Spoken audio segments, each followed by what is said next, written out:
함께 나누실 하나님의 말씀은 에베소서 4장 31절에서 32절까지의 말씀입니다. 에베소서 4장 31절에서 32절까지의 말씀, 신약 315페이지에 있습니다.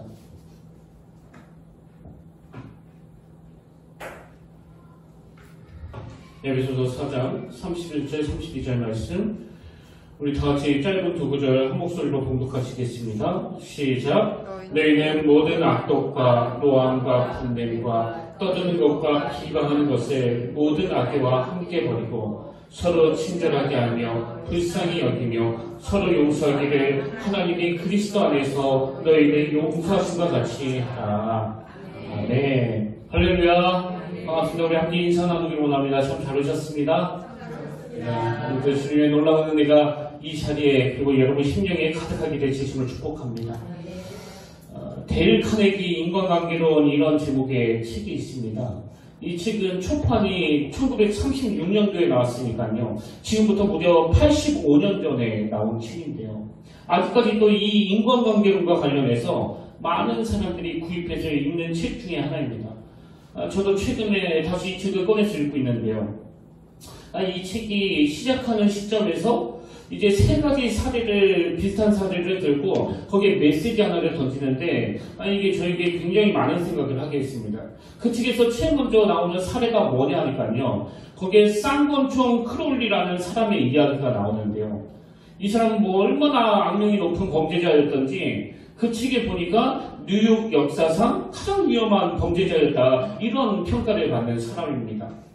그리고는 나중에 이 사람이 사형 선고를 받을 만큼 그렇게 흉악한 사람이었는데요. 그 책에서 강조한 게 뭐냐 하니까 이런 흉악한 인간이 자기 스스로에 대해서 어떤 평가를 하고 있는가, 그 내용을 한번 읽어드리겠습니다. 내 마음은 피곤하고 지쳐있지만 내 심장은 따뜻하다. 어떤 사람에게도 해를 끼치지 않고자 하는 심장이다. 그 잔인하게 사람을 죽이는 이런 악한 짓을 저지르면서도 자기 스스로에 대해서는 어떻게 인식하느냐? 나는 착한 사람이다. 나는 따뜻한 심정을 가졌다. 이렇게 인식을 하더라는 겁니다.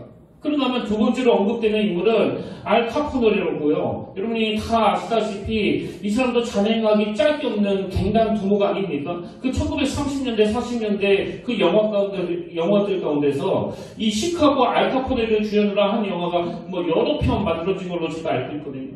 근데 이런 잔인한 인간도 자기 스스로를 어떻게 평가하는지 한번 들어보십시오.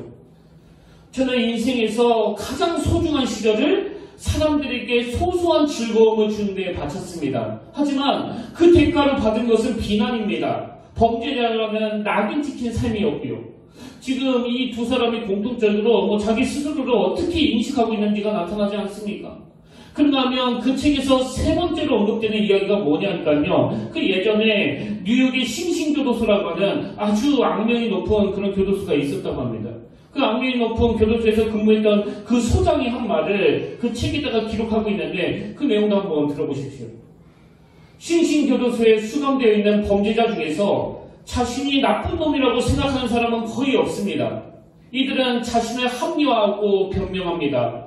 왜 금고를 털 수밖에 없었는지, 왜 총을 쏠 수밖에 없었는지를 설명합니다. 그들은 오류투성인 논리를 동원해서, 이게 중요한 표현입니다. 그들은 오류투성인 논리를 동원해서 자신들의 반사회적 행동에 대해 설명하고 심지어 스스로에게도 그 행위의 정당성을 납득시키려 합니다. 지금 인간관계론을 다루는 그 책에서 제일 먼저 이 세 가지 예화를 시작하면서 뭘 강조하는 겁니까? 인간이란 너나 없이 자기 자신을 잘 모른다는 거예요. 자기를 잘 모르다 보니까 자기 잘못을 인정하지 않고 이것을 남 탓으로 돌리는 이런 공통점을 가지고 있다. 여러분, 무려 85년 전에 나온 이 책을 아직도 사람들이 찾아서 읽고 있다는 것은 이런 서술들에 대해서 공감한다는 그 이야기 아닙니까? 지난주에 언급했던 가인도 마찬가지입니다.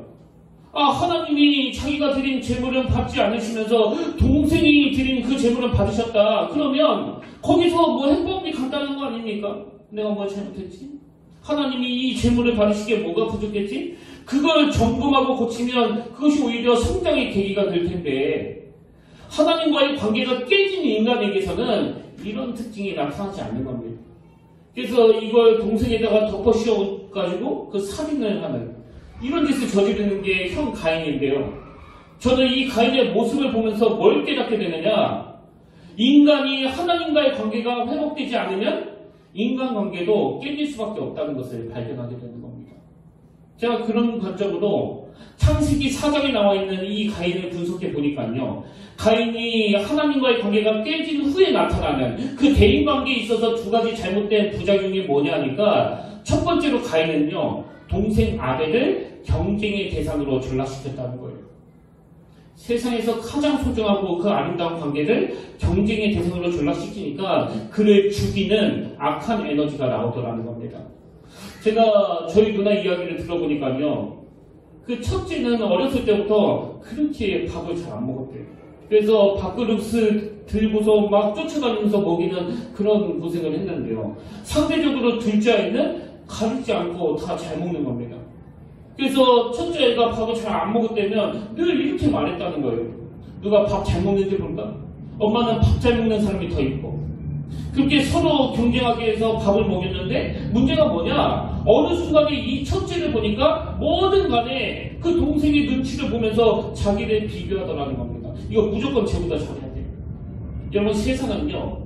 끊임없이 비교하게 만들어요. 비교의식을 갖게 만듭니다. 그러나 하나님은 우리를 누구랑 비교해서 평가하시는 게 아니라 그냥 우리 존재 자체를 너무나 귀하게 보시는 분이에요. 이런 하나님의 마음을 인식하지 못하다 보니까 하나님과의 관계에 문제가 생기다 보니까 자꾸 대인관계에서 상대방의 경쟁의 대상으로 생각하는 거 아닙니까? 눌러야 되는, 죽여야 되는. 그런가 두 번째로 가인이 대인관계에서 저지른 그 치명적인 잘못이 뭐냐니까 그는 동생 아벨을 책임 전가의 대상으로 삼더라는 겁니다. 책임 전가의 대상. 제가 그 신학교에 입학해가지고 제일 먼저 첫 학기에 그 심리학 개론을 공부하면서 많은 심리학 용어들을 배우게 됐는데요. 그 용어들 중에서 유난히 저에게 이 투사라는 심리학 용어가 마음에 깊이 자리를 잡았거든요. 뭐 지금 이 시간에 이 투사에 대해서 긍정적인 면 또 부정적인 면을 심리학적으로 설명하자면 뭐 한도 끝도 없고요. 이 가인의 모습을 이 투사라는 심리학 용어로 딱 비추어 설명을 하자면 이런 겁니다. 이 투사가 뭐냐? 자기 안에 나쁜 것을 보지 않기 위하여 남의 탓으로 돌리는 무의식적인 방어 기제이다. 이게 심리학에서 말하는 투사라는 인간의 본능인데요. 뭐 예를 들어가지고 막 분노하는 어떤 사람이 내가 지금 화를 내고 있는 것은 바로 너 때문이야. 이런 식으로 자기 잘못을, 자기가 그 감정을 통제하지 못해서 일어난 일을 상대방 탓으로 돌리는 마음의 태도, 이게 투사거든요. 그리고 보면은요, 이 투사가 성경에서 가장 먼저 나타난 곳이 창세기에서의 그 범죄 현장이에요. 아담과 하와가 하나님과의 관계가 깨지기 전에는 피 중에 피요 살 중에 살이요 그렇게 너무너무 사랑하는 관계였는데 그 죄로 말미암아 하나님과의 관계가 깨지고 나니까 제일 먼저 나오는 게 이 투사잖아요. 당신이 준 이 여자 때문에 내가 먹게 됐다. 여러분 이런 인간의 본능은요. 아담과 하와의 범죄 이후로 우리 모두에게 자리를 잡고 있는 겁니다. 그래서 아담과 하와의 첫 번째 아들 그 가인이 동생을 죽이고 나서 보여주는 그 첫 번째 심리 상태가 바로 이 투사잖아요.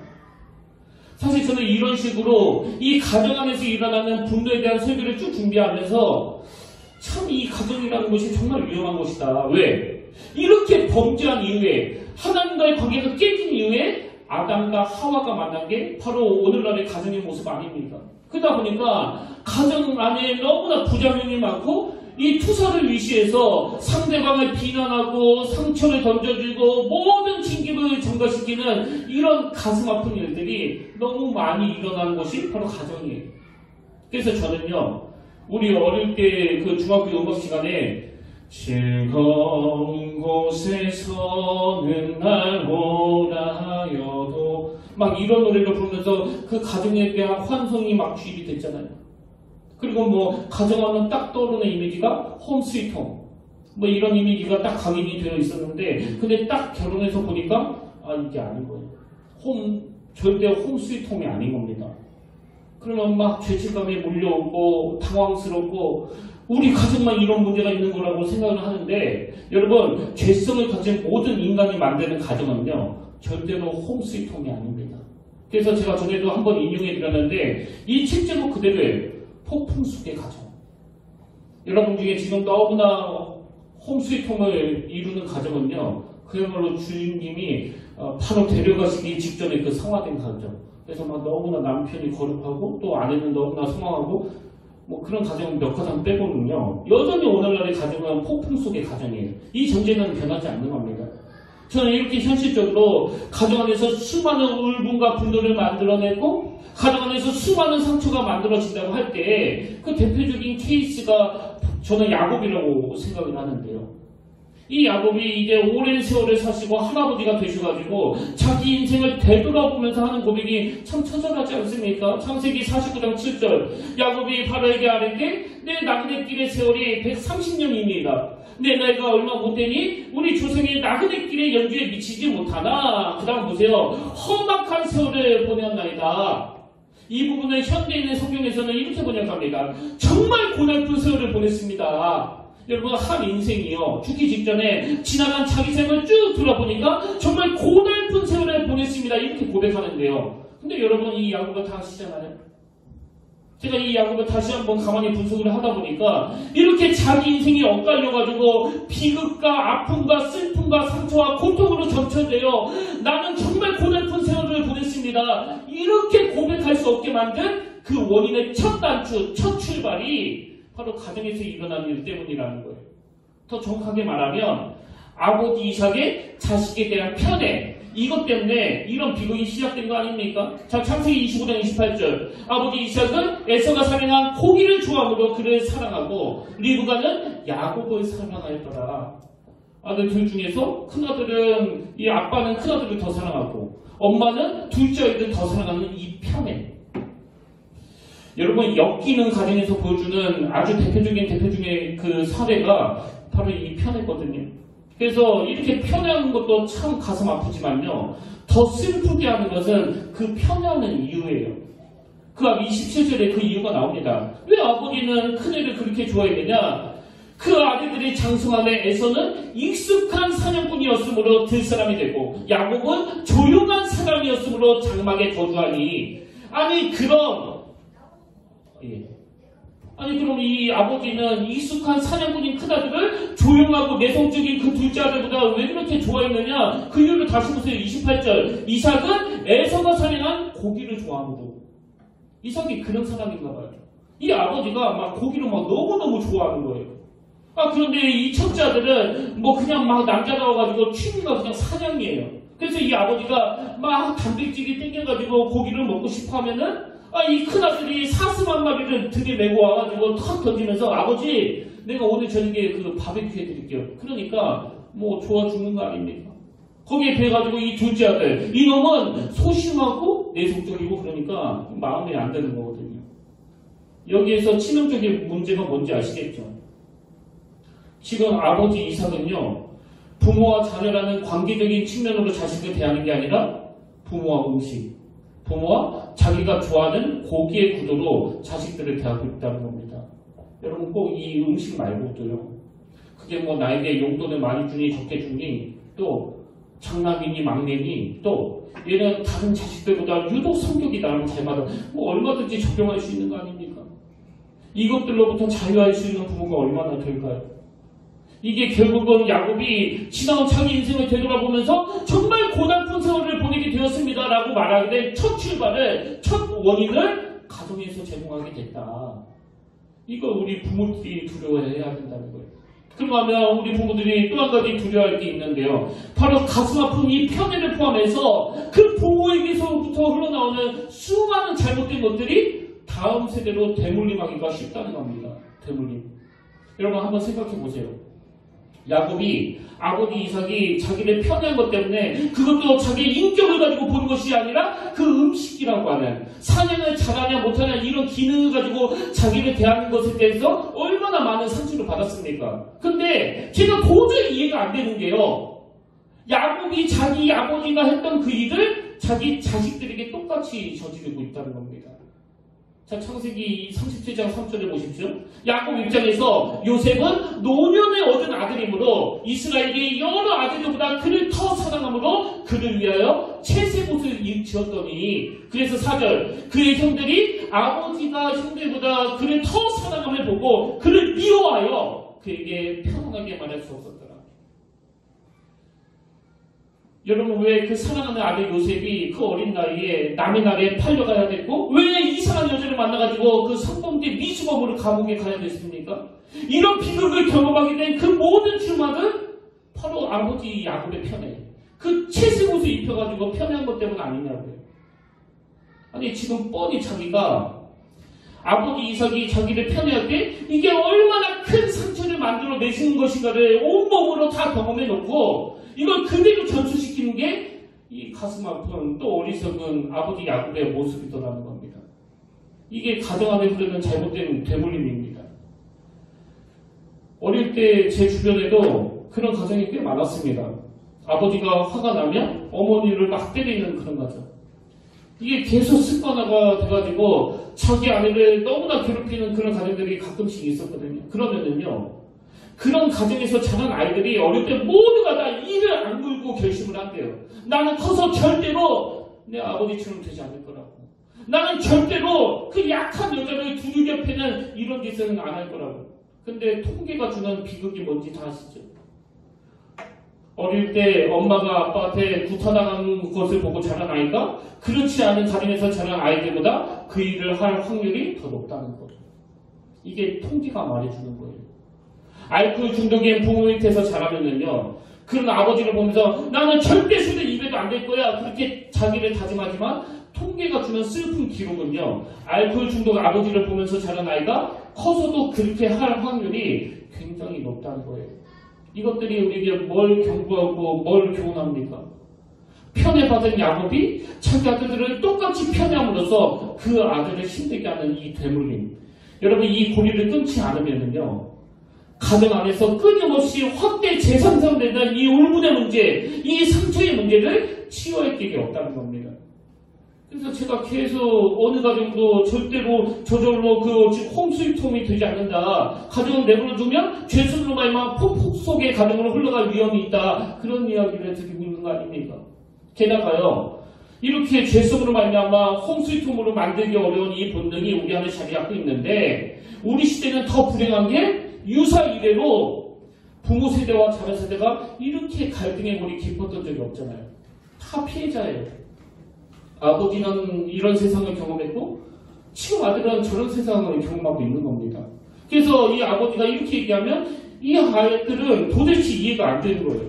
그래서 상당히 많은 자녀들이 자기 부모에 대해서 꼰대라고 생각해요. 심지어는 꼴통이라고 생각합니다. 우리 어른들이 제일 듣기 쉽은 말이 그 꼰대 아닙니까? 그러나 상당히 많은 청년들이 기성세대에 대하여 이해가 안 된다고 하지만 우리 청년들이 알아야 되는 게 뭐예요? 그건 아버지 세대가 이상해서 그런 게 아니고요. 청년들이 겪고 있는 세계와 부모가 겪던 세대가 다르기 때문이거든요. 틀린 게 아니고 다른 거거든요. 그 자녀들에 대해서가 마찬가지입니다. 부모들이 도저히 이 자녀들을 이해하지 못한 겁니다. 우리가 경험한 세계는 이건데 아니 어떻게 이런 생각을 할 수 있지? 아니 어떻게 이렇게 행동을 할 수 있지? 그래서 다 피해자예요. 제가 이런 생각으로 아주 골똘히 또 아픔을 겪고 있을 때 하나님이 너무 좋은 경험을 하게 하셨는데요. 우리 집 엘리베이터에서 일어난 일이. 저는 이제 목사다 보니까 그 평소에도 우리나라 분들은 그 낯선 사람들에 대해서 막 너무나 무뚝뚝하고 표정도 안 좋고 그래서 이걸 막 깨부시고 싶어가지고요. 엘리베이터 타면 항상 제가 먼저 인사를 합니다. 그것도 또 소리내서 인사를 해요. 안녕하세요? 제가 먼저 그렇게 인사를 해요. 그래도 여느 때는 다름없이 엘리베이터 문이 딱 열렸는데 거기에 중학생쯤 돼 보이는 어떤 여학생이 타고 있더라고요. 그래서 제가 뭐 나이가 적고 많고 상관없이 다 존댓말을 했으니까요. 타면서 너무나 발랄하게 안녕하세요? 그랬는데 그쪽에서 완전히 내가 민망할 줄 알고 막 무시를 하는 거예요. 뭐 요즘 말로 하면 개무시. 그 얼마나 민망합니까? 그래서 엘리베이터가 쭉 내려가면서 내가 속으로 정말 성령님께 은혜를 구했습니다. 성령님 화나지 않도록. 그리고는 제가 마음을 잘 추스리고 나서 내릴 때는 더 발랄하게 인사했습니다. 좋은 하루 되세요. 근데 또 무시하는 거예요. 아니 도대체 몇 층에 사는 애길래 어른이 이렇게까지 친절하게 있는 사람들이 이렇게 무시할 수 있지? 막 화가 나는 거예요. 그리고는 화가 난 상태에서 문 밖으로 같이 걸어 나가는데요. 제가 그 학생을 유심히 보니까 깜짝 놀란 게 뭐냐? 이어폰을 하고 있더라고요. 이어폰. 옛날에 이어폰은 성능이 안 좋아서 그 주변 말소리도 다 들리고 했는데요. 요즘에 나온 이어폰은 성능이 너무 좋아가지고 밖에 소리가 다 차단이 되거든요. 그러니까 저 혼자 섭섭하고 저 혼자 상처받고 저 혼자 오해하고 혼자 타고 그동안에 이 여중생은요 저하고 아무 상관이 없었던 겁니다. 그날 하루 종일 그 사건이 떠오르는 거예요. 그러면서 드는 생각이 지금 가정 안에 있는 꽤 많은 오해가 이런 데에서 일어날 수 있겠구나. 당사자는 전혀 아닌데 이 세상이 자꾸 오해를 하게 만들고 그 이간질을 시키고 있는 거 아닙니까? 이런 맥락에서 저는요 참 여러 가지로 이 시대의 가정을 생각하면 마음이 아프고 저 역시도 서로가 조율하고 조절하고 애를 많이 쓰는 그런 과정이 있다가 보니까 그 가정에 대해서 많은 생각을 하게 되는데 많은 생각을 하면서 제가 내린 대안은 딱 하나예요. 대안은 에베소서 2장 14절밖에 없습니다. 그는 우리의 화평이신지라 둘로 하나를 만드사 원수된 것 곧 중간에 막힌 담을 자기 육체로 하시고 이 말씀은요 가정 안에서 갈등이 일어날 때도 필요한 말씀이고 사회생활할 때 또 보수니 진보니 이런 것들로 그냥 편이 갈라져 있을 때도 필요한 말씀이고 전방위로 막 필요한 말씀이지만 여러분 이 에베소서 2장 14절 말씀은 오늘 아픔을 겪고 있는 가정에게 절실히 필요한 말씀이에요. 아니요 유일한 대안이라고 저는 믿습니다. 오늘 아버지와 자녀 사이에 오늘 남편과 아내 사이에 또 부모님과 자녀 사이에 갈등을 해결하는데 유일한 대안이 있다면 둘로 하나를 만드시기 위하여 자기의 육체를 허심으로 말미암아 그게 바로 십자가 아닙니까? 이 십자가의 은혜를 회복하는 것 말고는 오늘 폭풍 속에 우리 가정을 홈칠통으로 만드는 대안은 없습니다. 그래서 우리는요 늘 성령님을 사모해야 돼요. 늘 성령님께 의뢰하고 또 의뢰해야 됩니다. 성령님 그 십자가의 도가 우리 가정의 바탕을 이루게 하여 주시옵소서. 그래서 저는 십자가로 변화된 가정이 외쳐야 될 구호는 에베소서 5장 21절이라고 생각합니다. 그리스도를 경외함으로 피차 복종하라. 그리스도를 경외함으로 그리스도를 두려워함으로 그리스도를 경외함으로 그리스도를 사랑함으로 그분의 십자가를 사랑함으로 구현되는 것 피차 복종이에요. 제가 제 아내에 대하여 남자니 여자니 나이가 많으니 적으니 이런 것들을 모두가 다 하나로 만드는 유일한 능력이 있다면 그리스도를 경외하는 겁니다. 한번 따라해 보시겠습니까? 그리스도를 경외함으로 피차 복종하라. 그래서 저는 가정 안에서 일어나는 분노다스리기 이런 제목으로 오늘 말씀을 준비하면서요. 우리가 이제 십자가 안에서 그 폭풍 속에서 갈등을 겪던 가정들이 그야말로 홈스위트홈 너무나 은혜로운 가정으로 회복하기 위해서 우리가 이 가정과 관련해서 두 가지 기도 제목을 가져야 된다고 생각하는데요. 이 제목을 오늘부터 저와 여러분이 이번 여름 내내 하나님께 드리면 좋겠습니다. 자, 그럼 가정을 회복하기 위한 첫 번째 기도 제목이 뭐냐? 하나님, 우리 가정에서 일어나는 문제의 원인들을 나 자신에게서 찾는 태도를 허락하여 주시기 원합니다. 문제의 원인을 나 자신에게서 찾는 태도를 하나님께 구해야 된다는 겁니다. 제가 아까 창세기 47장 9절에서의 야곱 이야기를 해드렸는데요. 다시 한번 보십시오. 야곱이 바로에게 아뢰되 내 나그네 길의 세월이 130년이니이다. 내 나이가 얼마 못 되니 우리 조상의 나그네 길의 연대에 미치지 못하나 험악한 세월을 보내었나이다.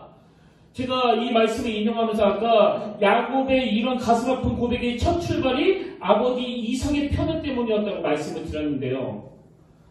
사실 여러분 이 분석은요. 절반은 맞고 절반은 틀린 분석이에요. 이쪽 면으로 보면 그 말이 맞습니다. 아버지의 편애로부터 이런 일이 일어난 거 맞아요. 그러나 또 다른 각도로 보면 그게 왜 아버지 탓입니까? 여러분 비록 그 아버지가 큰아들을 좀 좋아하고 그 아이에게 그 장자의 축복을 막 부어주고 싶었던 마음은 사실이지만 그러나 여러분 그 형의 장자권을 탈취하려고 그것을 빼앗으려고 형을 속이고 아버지를 속이고 그러다가 부작용이 생겨가지고 막 야반도주 하듯이 집을 도망가게끔 만든 요인은 다른 사람이 아닌 야곱 자기가 제공한 거예요. 저는 여기서 너무나 중요한 인생의 원리를 발견하는데요. 여러분 인생은 정답이 없다는 겁니다. 뭐 이 각도로 보면 아버지가 원인 맞아요. 그래서 평상 이 아버지를 원망하면서 살아도 저 자식 저거 엄한데다 화풀이 하냐 이렇게 말할 수 없습니다. 그 분석이 맞아요. 그러나 또 다른 각도로 생각할 때 아버지 내게 상처를 줬지만 근원적으로는 내가 문제야. 내가 잘못했어. 이렇게 받아들인다면 그것 또한 틀린 얘기가 아니에요. 그래서 여러분 내가 가정 안에서 경험한 어떤 상처가 중요한 것이 아니라 그 상처를 나는 어떤 각도로 어떤 시각으로 어떤 눈으로 이것을 바라보는가. 그래서 똑같은 일을 경험하는데 큰아들은 늘 아버지를 원망하고 그 아버지에 대해서 분노하면서 사는 아들이 되고 그러다면 또 큰딸은 정반대로 내가 그런 까탈스러운 아버지를 통해서 나에게 있는 여러 가지 연약한 부분을 다듬는 계기가 되어두라고 늘 자기를 점검하는 쪽으로 바뀔 수도 있는 거 아닙니까? 그래서 저는 이런 면에서 요즘에 우리 가정을 생각하면서 자꾸 되뇌 있는 성경 구절이 하나 있는데요. 그게 이사야 5장 6절이에요. 그때 내가 말하되 화로 당하여 망하게 되었도다. 여러분이 아시지만 저는요, 뭐 성경 하나만 똑 따가지고 읽는 사람이 아니에요. 그래서 뭐 오늘의 성경 그래가지고 한 구절만 읽는 것도 반대하는 사람입니다. 그러나 저는 이 구절만큼은 요것만 똑 따서 읽기를 원합니다. 왜? 이건 내가 잘못한 거라고 그렇게 인생을 다시 해석할 때 같은 사건이지만 그 해석은 완전히 달라지는 걸 느끼거든요.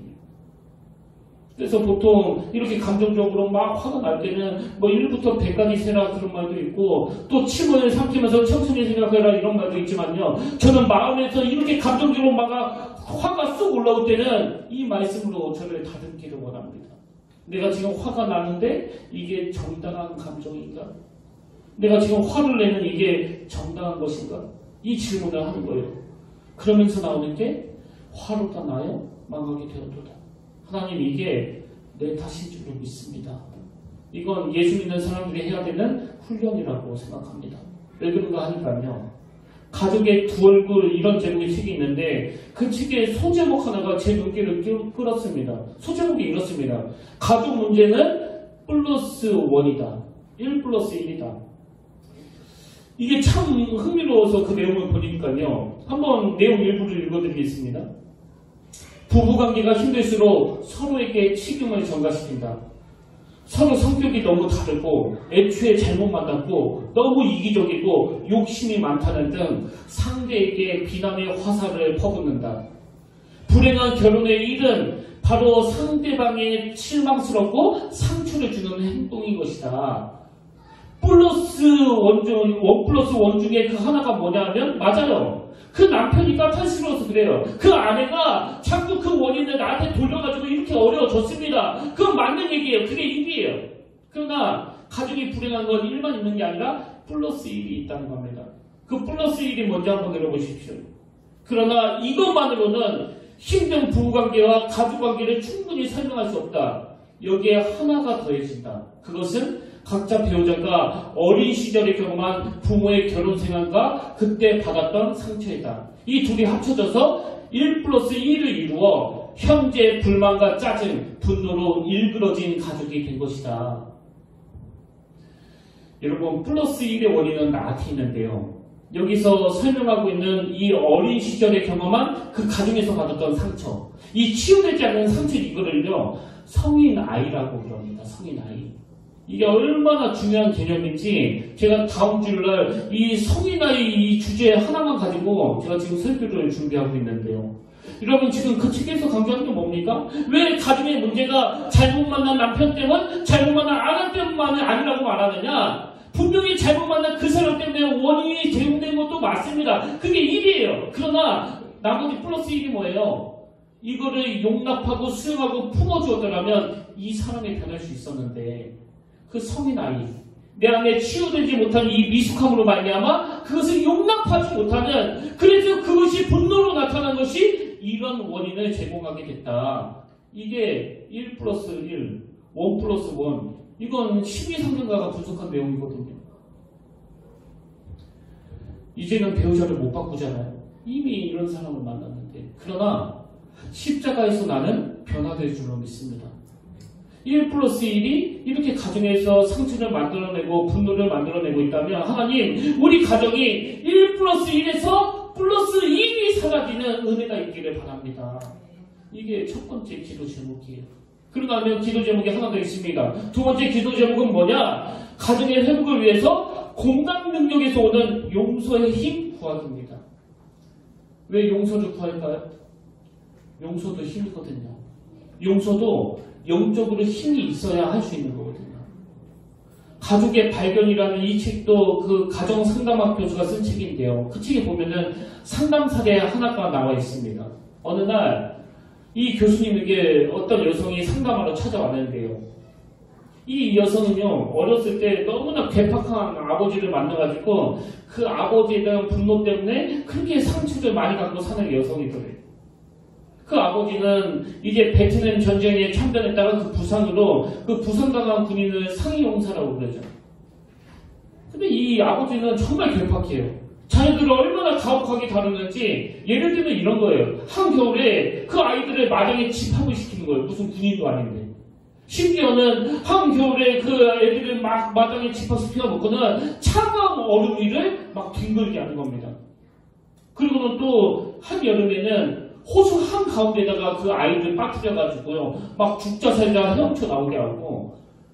그리고 이 여성에게 치명적인 사건이 있었는데 12살이 되던 해예요. 여러분 12살이면 그 초등학교 5학년 아닙니까? 근데 이 어린 딸에게 세상에 그 뱀을 죽이게 해요. 뱀을. 그리고는 더 끔찍한 거, 그 뱀을 먹게 합니다. 이게 이 어린 딸에게 너무나 큰 상처가 돼가지고요. 이게 점점점 아버지에 대한 분노를. 그래서 이제 장성을 했는데 성인이 됐는데 아버지만 생각하면 마음에서 막 분노가 치밀어 오르는 겁니다. 그래서 우울해지고 또 초라해지고 이런 증상으로 막 고통을 당하는데요. 이런 증상을 가지고 그 상담 교수님을 만나 상담을 받았는데 그날 상담하는 과정에서 이 여성이 두 가지를 깨닫게 된 거예요. 하나는 자기 자신의 상태. 내가 무엇 때문에 아버지를 미워하게 됐고 또 이것이 얼마나 나에게 트라우마로 남게 되었는지를 상담하면서 깨닫게 됐지만 두 번째로 알게 된 게 뭐냐? 이 아버지의 내면을 들여다보는 계기가 된 겁니다. 아버지가 왜 이런 괴팍한 행동을 하게 됐는지. 아까 그 아버지는 베트남 전쟁에 참전했다가 그 부상을 당했다고 그랬잖아요. 그래서 그때 받은 상처가 그때 생긴 그 트라우마가 이 아버지를 너무나 두려움에 휩싸이게 만드는 겁니다. 그러다 보니까 이 아버지에게 이 세상은 베트남 전쟁터와 같은 곳이고 정신을 안 차리면 언제 이런 끔찍한 일을 당할지도 모르는 세상이기 때문에 우리 아이들을 강하게 키워야 되겠다. 약하게 키우면 안 되겠다. 그래서 이런 무리한 행동이 나온 거더라는 거예요. 그러나 이 여성이 깨달은 게 우리 아버지의 행동 자체는 이해할 수 없는 나쁜 일이었지만 그렇게 이해할 수 없는 아버지의 행동 안에 우리를 사랑하시는, 우리를 아끼시는 마음이 있었다는 것을 깨닫고 나니까 치유가 되더라는 겁니다. 이게 바로 공감 능력이라는 표현으로 쓰여지는 거 아닙니까? 저는 이런 내용을 담은 책을 읽으면서 그럼 공감 능력은 어디서 나오느냐? 히브리서 4장 15절에서 나옵니다. 우리에게 있는 대제사장은 우리의 연약함을 동정하지 못하실 리가 아니요. 우리에게 있는 대제사장은 우리의 연약함을 동정하지 못하실 리가 아니요. 모든 일에 우리와 똑같이 시험을 받으시니로되 죄는 없으시니라. 십자가가 가능했던 건 이렇게 아둔하고 이렇게 미숙하고 하나님과의 관계를 깨버리기 좋아하는 우리 인생을 동정으로 바라보시는, 긍휼로 바라보시는, 공감 능력으로 대하시는 그 은혜를 경험하고 나면은 우리에게 회복되는 게 바로 이 공감 능력이에요. 제가 제 아내에 대하여, 제가 우리 부모님에 대하여 내가 이 공감 능력이 참 떨어진다고 느낄 때는 어김없이 영적으로 침체되어 있을 때요. 그러나 내가 영적으로 막 충만할 때는 내 안에 이 공감 능력이 너무나 모든 것을 다 용납할 수 있는 그런 사람으로 바뀌는 걸 저는 경험하고 있습니다.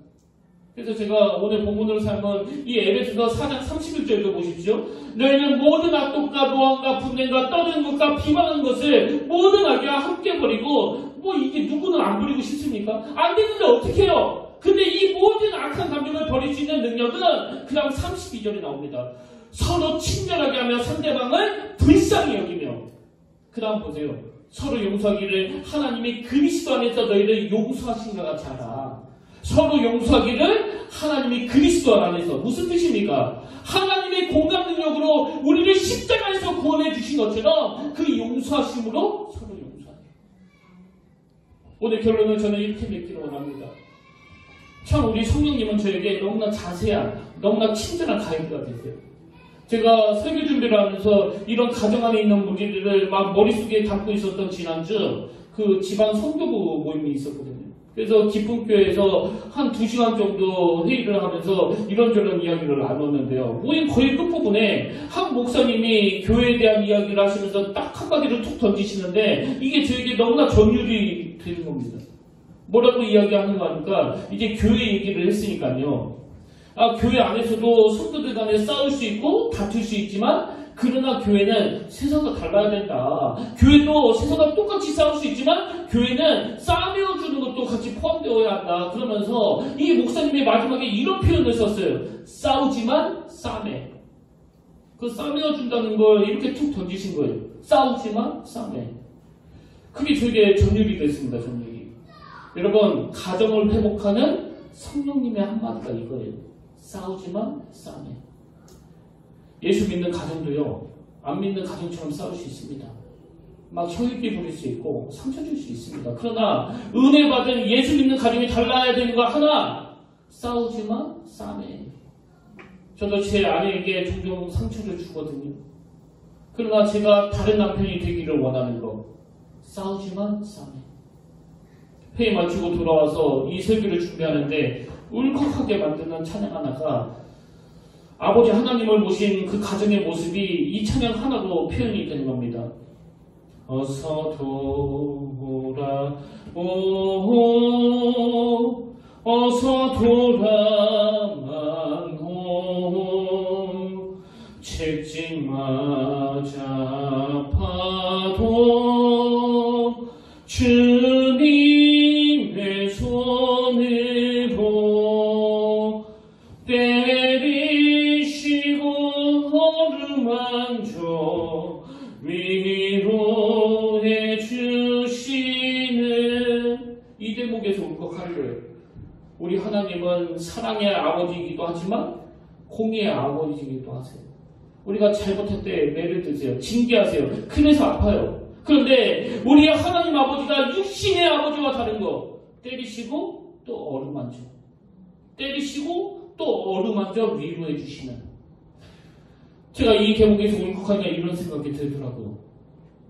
내가 남편으로서 이 어루만져가 있었던가? 사랑하는 남편과 아내, 혹은 아내와 이 아버지와 어머니와 이 자녀 여러분, 예수 믿는 가정이 달라야 되는 거 하나, 싸우지만 싸매요. 싸우지만 싸매. 이건 하나님 아버지에게서 나온 성품입니다.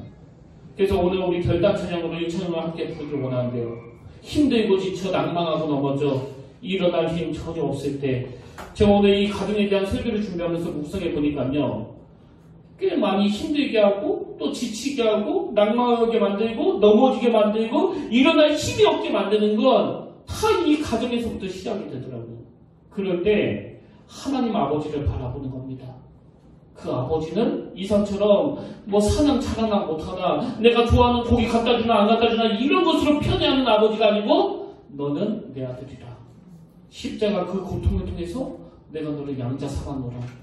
오늘 이 찬양을 부르는 동안에 이 원리로 여러분의 가정이 치유되는 은혜가 있기를 원합니다.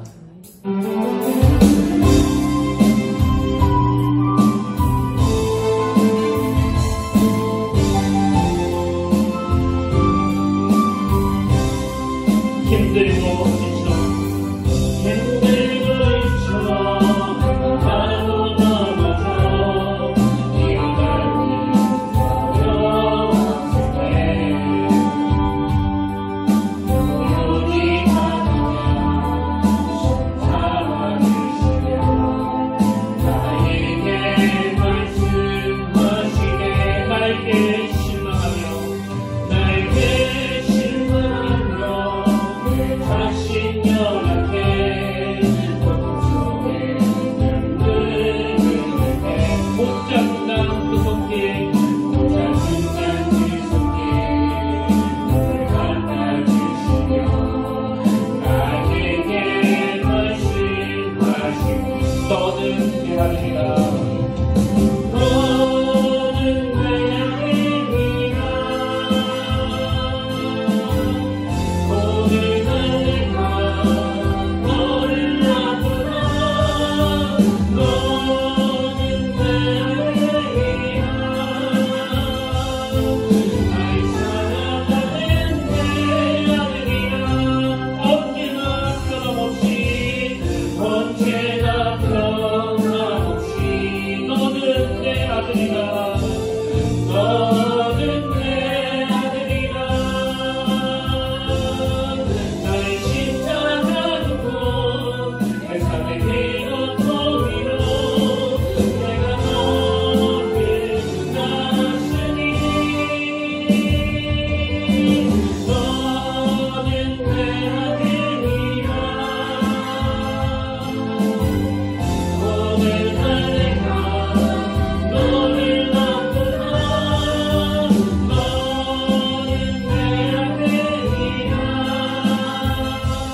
조용히 다가와 잡아주시며 조용히 다가와 손잡아 나에게 말씀하시네.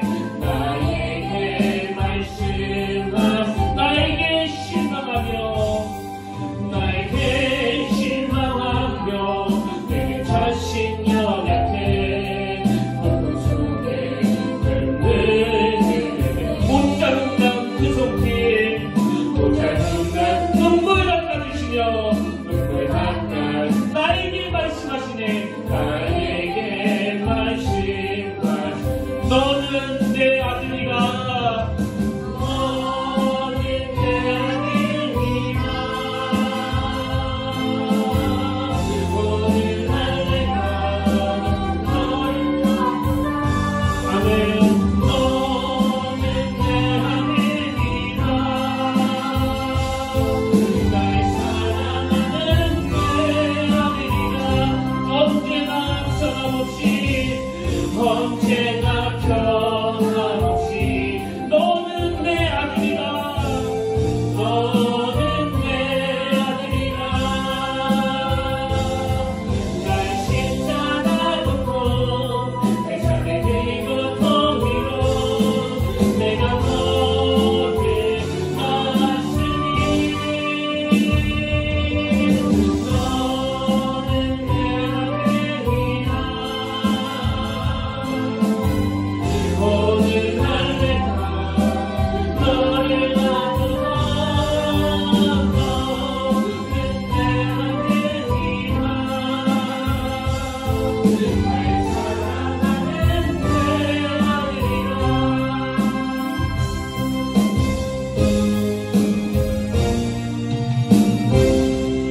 아멘. 살아계신 하나님 아버지, 오늘날 가정은 그야말로 폭풍 속의 가정입니다. 너무너무 사랑해서 결혼했는데 서로가 서로에게 말로 다 할 수 없는 상처를 주고받으며 너무나 많은 오해들이 그 안에서 만들어지고 있고, 야곱이 아버지 이삭을 통해서 자녀에 대한 편애가 얼마나 치명적인 상처가 되는가를 뻔히 경험했지만 똑같은 잘못을 그 자녀들에게 저지름으로 그 상처와 울분이 그 가정 안에서 되물림되는 그 모습을 보면서 아버지 너무나 두렵습니다. 이것이 우리 가정의 모습은 아닌지요. 오늘 하나님 참으로 화로다 나여 망하게 되었도다. 우리 가정은 바로 내가 잘못해서 그렇게 됐다는 이 고백이 우리 안에서 나오게 해주시고, 그런가 하면 주님의 십자가로 구원해 주신 그 은혜를 기억하는 자들답게 하나님 아버지의 공감 능력을 가지고 내 배우자를, 내 자녀를, 내 부모를 그렇게 용납하고 긍휼히 여길 수 있는 이 아름다운 영적인 은혜를, 영적인 능력을 허락하여 주시옵소서. 이 은혜를 감당할 수 있도록 우리와 함께 하여 주실 줄 믿사오며 존귀하신 예수의 이름으로 간절히 기도드립니다. 아멘. 이제 우리 다 자리에서 일어나셔서 파송찬양 우리 찬양께 부르기 원합니다. 허무한 시절 지날 때, 깊은 한숨 내쉴 때 그런 풍경 보시며 탄식하는 분인데 그와 같이 너희를 버려두지 않으리. 그와 같이 평택교회를 버려두지 않으리. 그와 같이 우리 가정을 버려두지 않으리. 오늘 이 찬양이 우리 삶의 능력이 되기를 원합니다. 가사를 묵상하면서 함께 은혜를 구하며 이 찬양을 부르겠습니다.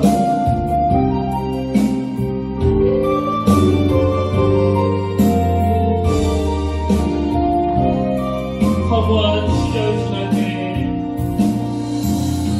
허무한 시절 지날 때, 깊은 한숨 내쉴 때, 그만큼 겪으시며 다시 가는 분이네. 그와 같이 너희를, 그와 같이 너희를 버려두지 않으니 내가 너희와 영원히 함께하리라. 성령이 오셨네. 성령이 오셨네. 성령이 오셨네. 내 지혜 보내신 성령이 오셨네. 우리 인생 가운데 신이 찾아오셔서 큰 나라 불끄게 하신 공들이 갇힌 자 억눌린 갇힌 자 자유함이 없는 자 피난처가 되시는 성령님 계시는 주의 영이 계신 곳에 주의 영이 계신 곳에 참자유가 있다네 참자유가 있다네 주의 영이신 주의 영이신 성령이 오셨네 성령이 오셨네 성령이 오셨네 성령이 오셨네 내 주위에 보내신 성령이 오셨네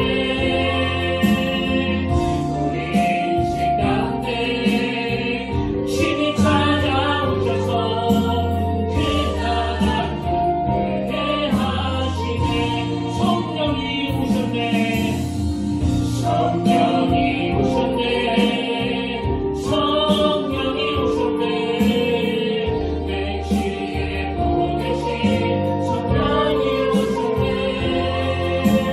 우리 인생 가운데 신이 찾아오셔서 그 나라 끝내게 하시네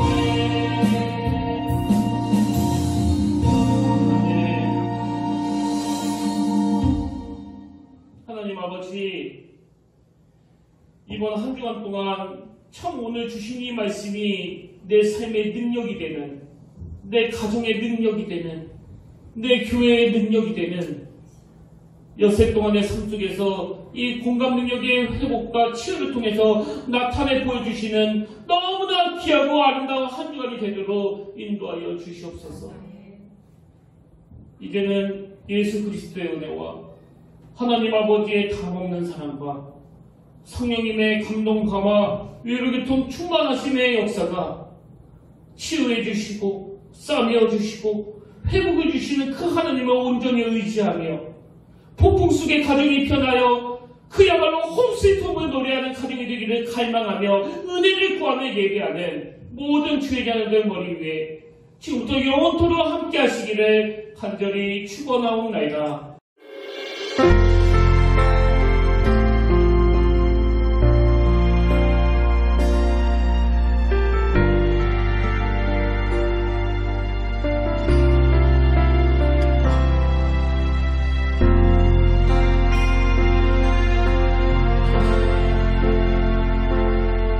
지금 서 있는 이곳에서 높임을 받으소서. 내가 받는 땅